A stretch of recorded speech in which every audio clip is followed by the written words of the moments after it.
How could I know something about a mid-career novelist who is switching genres from historical fiction to writing a thriller? So, Sam, and the reason I am like kind of giggling about this is I am so in love with this book, Jake. Like I don't even know if I'm allowed to say that, but I am just absolutely thrilled in love with this book. And I kind of like giggle about it every time I talk about it, like you do when you have like a new secret lover where you're like, I had so much fun writing it. So I laughed on every single page when I sat down to write, and I hope that translates for readers. But Sam is pretty meta, I will say. Those people who know me or have been following me on my socials will be like, oh, that's basically you, Jenna.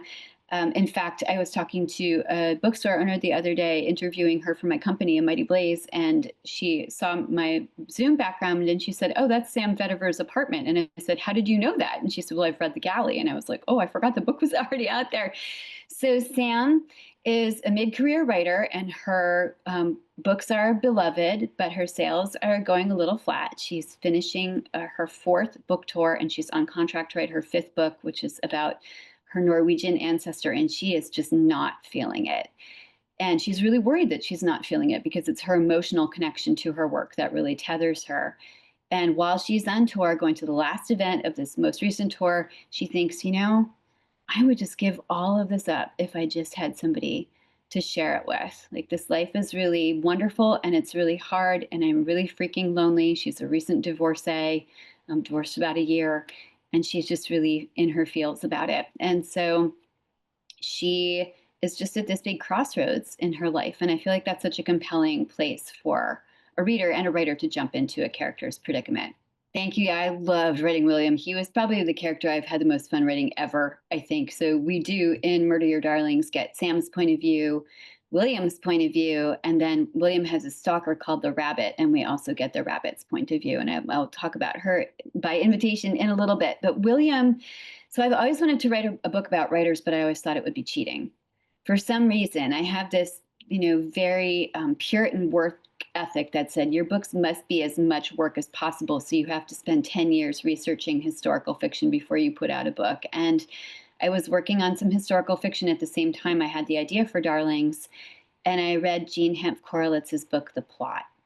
And she did such a beautiful job with that book. It's so funny. It's so incisive about the publishing industry. And for some reason, this gave me a sort of permission. I thought, well, Jean can write about this. Can I write about this? So I called her. I tracked down her number from a mutual friend. And I said, did you get any pushback going from, quote, literary fiction, unquote, to a thriller? And was it okay for you to write about writers? And she said, you should write about whatever you want and let other people market it. And bing, I was off to the races. So I knew I wanted to write about this weird and wonderful thing that I do and that Jean does and Sarah McCoy does and Allison Richmond does. And we have spent our lives doing, all of us career writers. Like, we spend our time alone in a room with imaginary people. And then you go out on tour, which is an entirely different kind of energy and rhythm.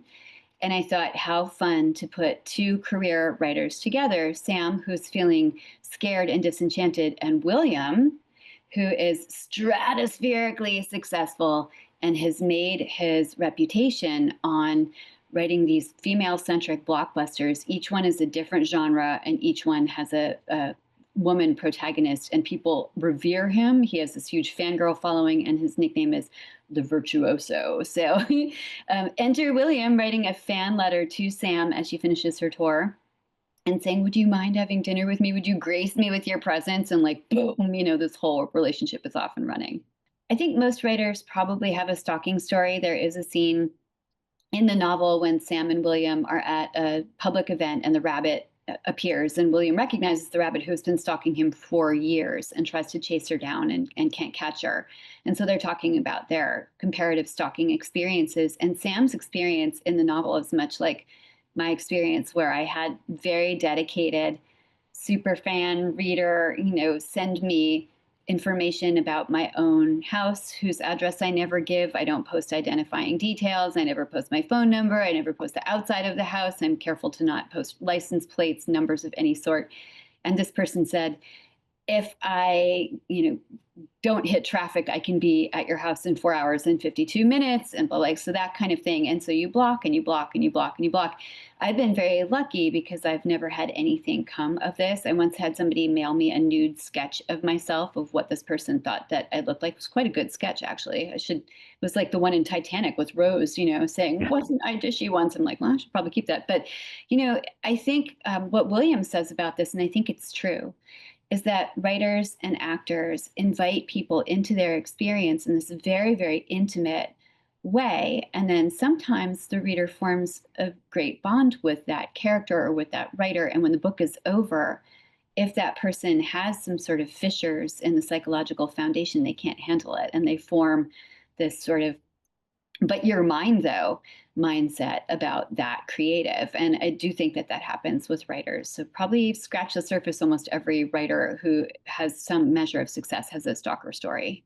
But you would think that the rabbit is called the rabbit because she has a very pronounced overbite. And the rabbit also, I wrote her from the first person. She was like her own person. She just came into my head out of nowhere. I loved writing her. I think she's so spicy and so telling it like it is and speaking truth to power.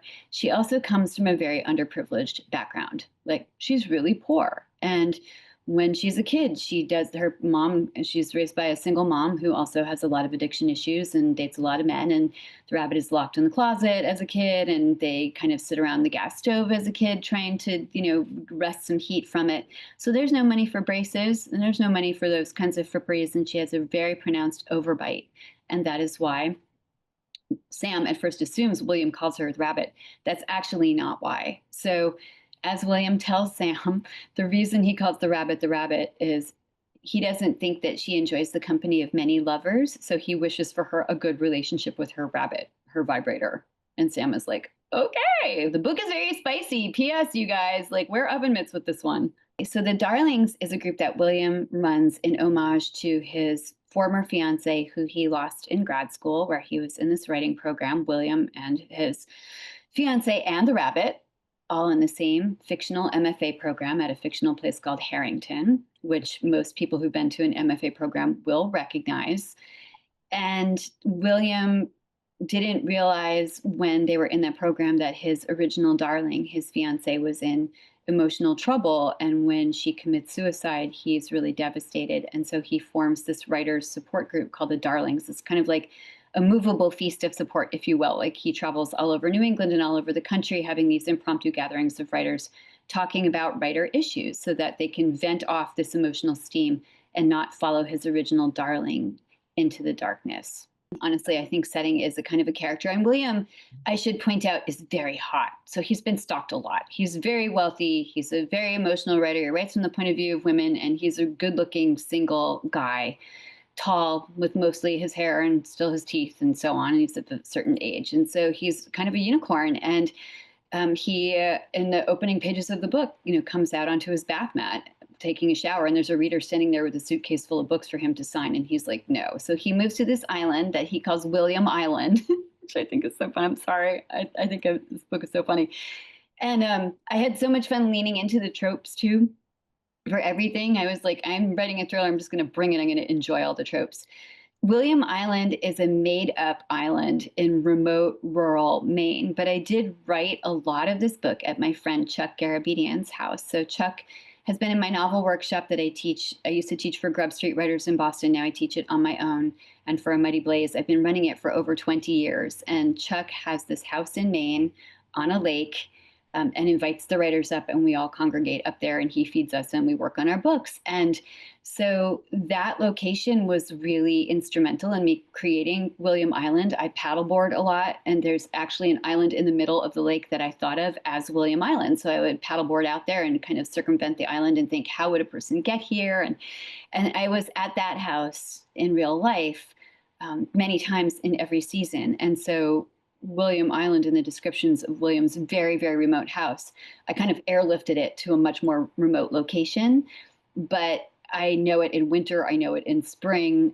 The rabbit, I'm not spoiling anything, I think, by saying she moves into the house at one point with William. And so I had the very clear layout of the house in my head, like how a person could be a Frogger like that and kind of move in and haunt somebody without him even knowing it. And so I really love this setting, and it does play a big role, of course, the remoteness of the house in the later stages of the book.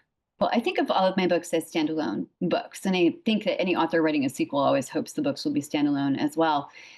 I would love to. I was just in the woods the other day with a friend who was saying, I think The Rabbit needs her own book, because my friend has read The Galley and knows what happens at the end of this book. The Rabbit needs her own book.